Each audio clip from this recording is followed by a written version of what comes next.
आपकी जिस मुल्क की बेस ही अच्छी नहीं होगी तो वहां क्रिकेट कहां से फ्लोरिश करेगी। हमारे टाइम पे अंडर 19 की सिलेक्शन कमेटी होती थी, अब नहीं है। आपकी बेस बनती है अंडर 19 से। दुनिया में अंडर 19 4 दिन की होती है, हमारे यहाँ 3 दिन की भी कराते हैं तो बहुत बड़ी बात है। एक दिन बाद ड्रॉस चेंज हो जाते हैं। दूसरी बात, अभी ग्रेड 2 क्रिकेट हो रही है, जिस ये पीसीबी का काम नहीं है। डिपार्टमेंट क्रिकेट जो होती है ना, सकलैन भी यहाँ मौजूद है, डॉक्टर साहब भी मौजूद है, ये डिपार्टमेंट का काम होता है। डिपार्टमेंट 1.5 अरब रुपए लगाता है अपने 1 महीने के अपनी टीम पे। इस दफा सारी जो क्रिकेट को खराब करने वाले ना, ये डायरेक्टर्स जो है डोमेस्टिक पाकिस्तान पीसीबी के, इन्होंने बोल दिया जो फिट नहीं होगा वो नहीं खेलेगा। इनका काम ही नहीं है। दूसरी चीज जो आप कह रहे हैं ना, पाकिस्तान की क्रिकेट देखें, यहाँ पे पसंद नापसंद हो रही है। मेरा अगर पसंदीदा मालिक साहब है तो मैं मालिक साहब के लिए बोलूंगा, मालिक साहब के पसंदीदा सकलैन है तो वो सकलैन के लिए बोलेंगे। ये चीज डैमेज कर रही है। अगर ये माइक हैसन के कहने पे रिजवान के साथ ज्यादती कर रहे हैं, ये इससे बड़ी मतलब ज्यादती नहीं होगी, ये कभी भी फायदेमंद नहीं होगा। अब आप मुझे बताएं ना, शादाब खान है, 3 साल से वो ओडीआई क्रिकेट नहीं खेला, कैसे वो आ गया टीम में? कहां पे खेला वो ओडीआई क्रिकेट? पीएचएल खेला ना। 4 ओवर की क्रिकेट में आप 3 साल बाद शादाब को ओडीआई में ले आते हैं, तो ये टोटल पसंद नापसंद हो रही है ना। मेरा तो बहुत पहला आदमी है बासित अली जिसने शादाब खान को अंडर 19 में सिलेक्ट करा था, लेकिन जब परफॉर्मेंस नहीं है और आप इस तरह पैराशूट के जरिए ले आएंगे तो कोई भी बच्चा खुश नहीं होगा। वो चुप तो रहेगा पीसीबी के डर से, सिलेक्टर के डर से, लेकिन ये चीजें इन दी एंड डैमेज करती हैं पाकिस्तान। अब आखिरी 10 मिनट है, मैं चाह रहा हूँ थोड़ा सोल्यूशंस पे भी हम चले जाएं। सकलैन आपसे शुरू करता हूँ। कहते हैं जी कम से कम 4 साल चाहिए, 3-4 साल लगेंगे जहाँ पहुँचे हुए हैं इसको संभालने में भी। मैं चाहता हूँ कि आप 2-3 बातें, सबसे मैं यही सवाल करूँगा, अब करें क्या? पहली बात तो क्या हेड कोच हर फॉर्मेट का पाकिस्तानी होना चाहिए, जरा मुंडे ਨੂੰ थापे भी मार सके, 2 गालां भी कट सके, डांट भी सके, और सब कम से कम समझा तो सके। वो आधी अंग्रेजी इनको नहीं आती, आधी अंग्रेजी उर्दू उसको नहीं आती, तो लॉस्ट इन ट्रांसलेशन वाला सीन है एक ये।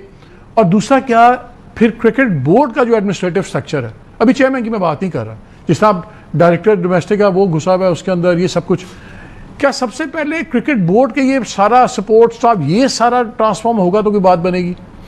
देखें, बासित भाई और डॉक्टर नुमान नियाज़ बड़े अरसे से ये सारी चीज़ों को बाहर से देख रहे हैं, स्टडी कर रहे हैं, ऑब्ज़र्व कर रहे हैं। बासित भाई तो मैंने इनको सिंध का हेड लगवाया था, तो हमने एक प्रोसेस के थ्रू लेके गए थे सारे कोचेज़ को, तो ये काफ़ी अरसे से क्रिकेट के अंदर भी हैं।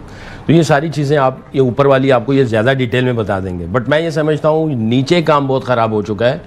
जब प्रोडक्ट ऊपर आता है तो ऊपर आके भी चीज़ें ख़राब हो रही हैं। तो सिंपल है, ऊपर आप जिसको भी सिलेक्ट करें, जिस भी उसमें जाए, तो सबसे पहले नीयत सबकी ठीक होती है।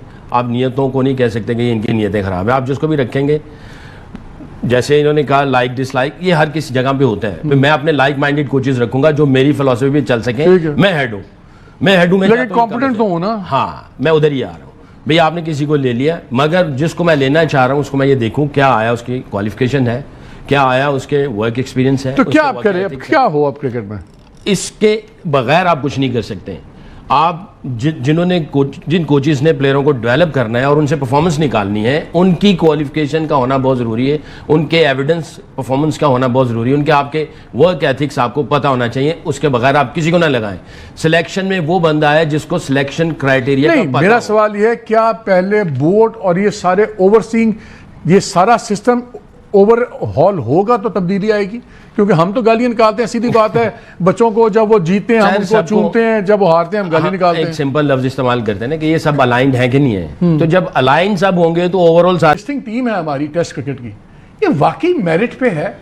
कौन कौन बंदा इसमें बिलोंग नहीं करता? फ्रैंकली मैं तो चाहता हूँ नाम भी बेसिक डिस्कस हो। और क्या कप्तान का अब तक रेजिग्नेशन आना चाहिए था? ये जो कोचेस बैठे हुए, अगर रज़ महमूद थे पहले, इंटरम थे, वॉटेवर, अब जो लॉट है, आकिब जावेद हैं, दूसरे हैं, आज बल्कि वसीम अकरम ने बड़ा तलब है आकिब जावेद को। उन्होंने कहा जी रिजवान की इतनी अच्छी परफॉर्मेंस रही वनडे में, उसके एवरेज 41 है, ऑस्ट्रेलिया के खिलाफ निकाल दिया उनको, और आकिब जावेद पाकिस्तान टीम को मज़ीद कमज़ोर करने की कोशिश कर रहे हैं, तो वो बिकरिंग भी शुरू होगी भी है। ये दोनों चीज़ें बताएं कि रेड बॉल और वाइट बॉल का फ़र्क हमारे प्लानर्स को पता है कि किसके प्लेयर को कहाँ खिलाना है? और वो वाइट बॉल वाले ही हर जगह, जो पीएसएल है वही होगा। पीएसएल का बंदा उठा के टीम मैनेजर को उठा के आपने T20 का भी मैनेजर बना दिया, फिर उस पर भी सवाल उठते हैं कि जो इस्लामाबाद यूनाइटेड के बंदों को घुसाई जाता है, बाकियों को घुसाता है। और let's have a quick comment from you. Okay मालिक भाई, सबसे पहले तो देखें, अनफॉर्चुनेटली मिसप्लेस प्रायोरिटीज हैं, नंबर 1। नंबर 2, जब आप मानेंगे नहीं और सेल्फ डिनाइल में रहेंगे, इंट्रोस्पेक्ट ही नहीं करेंगे कि आपका फेलियर और रीइंफोर्स करी जा रहे हैं फेलियर्स को, तो आप तो प्रोग्रेस करने नहीं लगे। तीसरी चीज़ है जो मैं बार बार कहता हूँ आपको कि मॉडर्न क्रिकेट चेंज हो गई है। ये सुपरा फिटनेस की बात होती है, जहाँ पे इंजरी प्रिवेंशन की बात होती है, जहाँ पे अभी जो आप बात करें लैक ऑफ एंड्योरेंस, जो हमारी फिटनेस है, match fitness of test match fast bowlers, तो जब तक आप इनके बायोमैकेनिकल एनालिसिस नहीं करेंगे, जब तक आप इनकी इंडिविजुअलाइज्ड ऑप्टिमाइज्ड ट्रेनिंग प्रोग्राम्स नहीं करेंगे, ये क्या करते हैं, क्योंकि लीग बहुत ल्यूक्रेटिव है लीग्स, ये 4-4 ओवर की इनकी मसल मेमोरी बन गई हुई है, इनकी ट्रेनिंग जो है वो महदूद है 4 ओवर्स तक। जब आप टेस्ट क्रिकेट में आते हैं, यू नीड बॉलर्स, जो कि आपने भी देखा होगा नाहिद राना बांग्लादेश का, वो आखिरी सेशन में भी 140 करता था। एक तो ये चीज़ है। सेकेंडली, अभी सकलैन मुश्ताक यहाँ पे बैठा हुआ है, मतलब the man who has been with Bangladesh, with New Zealand, with Australia, with England, and an outstanding coach and a cricket savvy आदमी। इससे ज़्यादा स्पिन और क्रिकेट की मैथडोलॉजी को कोई नहीं समझता। आप हेड कोच लगाते हैं सरफराज अहमद को, जो 2023-24 में जिस वक्त बांग्लादेश पाकिस्तान आई और हम 2 टेस्ट हारे, वो पाकिस्तान शाहीन्स का विकेट कीपर था। आपने उसको अंडर 19 का कंसल्टेंट रखा हुआ है, आपने पाकिस्तान ए का कंसल्टेंट रखा हुआ है, आपने उसको मेन का सिलेक्शन कमेटी का मेंबर रखा हुआ है और आपने हेड कोच बना दिया। असद शफीक 77 टेस्ट खेला हुआ है, मेल सिलेक्शन कमेटी का मेंबर है, फीमेल सिलेक्शन कमेटी का चेयरमैन है। हनीफ मोहम्मद जो हाई परफॉर्मेंस सेंटर है कराची, उसका डायरेक्टर है, और अब आपने बैटिंग कोच बना दिया। इन्होंने, जिस तरह बासित ने कहा, कहाँ पे सैंपल साइज क्रिएट किया, कहाँ पे इनके तजर्बा और ट्रेनिंग आई। If you have Saqlain Mushtaq, why did you need Mike Hesson? Unfortunate जो पाकिस्तान क्रिकेट के साथ हो रहा है कि we have not focused on what is happening in the world. हम जो अपनी टीयर क्रिकेट तक भी नहीं लेके आए, हमने इंट्रोड्यूस नहीं किया scientific tools and multi integrated approach. जब तक आप नहीं करेंगे, फियर विल मैं उस पर इससे भी भाई साहब, पाकिस्तान क्रिकेट में इस वक्त जो सर्कस चल रहा है ना, उसे देखकर तो अब हंसी भी आती है और रोना भी। मतलब क्रिकेट बोर्ड कम और कोई पारिवारिक रिश्तेदारी का मेला ज्यादा लग रहा है। हाल ही में सोशल मीडिया पर एक ऐसा बयान वायरल हो रहा है जिसने पूरे पाकिस्तान क्रिकेट की धज्जियां उड़ाकर रख दी हैं। बयान क्या है कि पाकिस्तान क्रिकेट में लोग पैराशूट लेकर आते हैं, मेरिट रही या ना रही लोग टीम में आ जाते हैं। बॉस, बात तो कड़वी है, लेकिन क्या ये सच है? चलिए आज इसी पर रिएक्शन देते हैं और मिलकर जरा बाल की खाल निकालते हैं। वीडियो एंड तक देखना, क्योंकि आज बहुत सारे दामाद और चेयरमैन एक्सपोज होने वाले हैं। सबसे पहली बात जो कही गई, मेरिट रही या ना रही लोग पैराशूट से आ जाते हैं। भाई ये बात 100% सच है। दुनिया के बाकी देशों में क्या होता है, आप डोमेस्टिक क्रिकेट खेलो, रन्स बनाओ, विकेट्स लो, फिर जाकर कहीं नेशनल टीम का दरवाजा खटखटाओ। लेकिन पाकिस्तान में यहां तो ऐसा लगता है कि पीसीबी के दफ्तर के ऊपर एक स्पेशल हेलीकॉप्टर उड़ता है, जिसका दिल किया, पैराशूट बांधा और सीधे प्लेइंग 11 में लैंड कर गया।